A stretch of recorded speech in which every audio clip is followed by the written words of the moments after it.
Hello class. I wanted to send you a quick announcement to talk about the older adult interview that is due at the end of week 8. So if you get into your course shell and you scroll and you click on week 8, so I'm already in week 8, but again, go over here, click on week 8, and you'll scroll to the very bottom. Now this final assignment, you have, of course, your child observation, adolescent observation paper that is due this coming week. And then week 7, you have your big paper, the research paper that is due at the end of week 7. And at week 8, it's quite a big week because you have your final essay assignment. And this is just like your midterm. You have these various questions that are worth 30 points each. And I will be grading them very similar like I did with your midterm. So make sure your responses are typed out in essay format, that they are 1 to 2 pages in length as well. And make sure that you're reading the questions in order to really respond appropriately and get the maximum amount of points as you're able.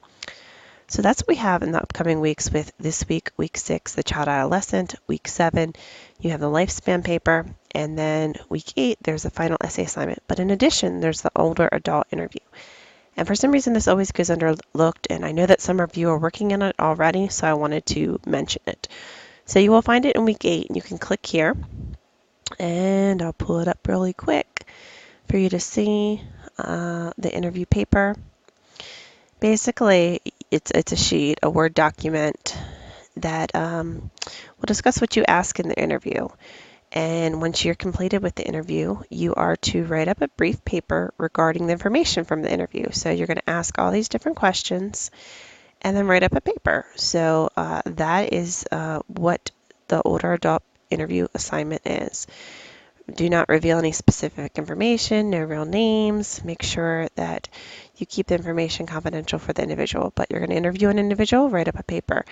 And usually what I like to say in regards to grading this assignment is that it should be at least 3 to 5 pages in content. So this doesn't include your title page.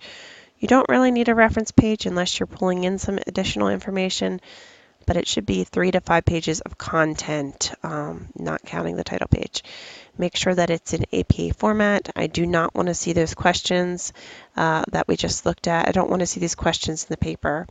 I mean, you could do a heading where it says background. You could do demographics heading. That's fine, but I don't want to see these questions in the paper, and I don't want to see the prompts in the paper. So you're writing it like a paper. And for any sort of papers, you really don't want to have those instructions throughout. So hopefully this is helpful. I wanted to leave this announcement in case anyone is working ahead on it. If you have any other questions, please reach out to me. I know we have a lot coming due in these last final weeks, and I'm here to support you, okay? Thank you, and I hope this was helpful. Talk to you later.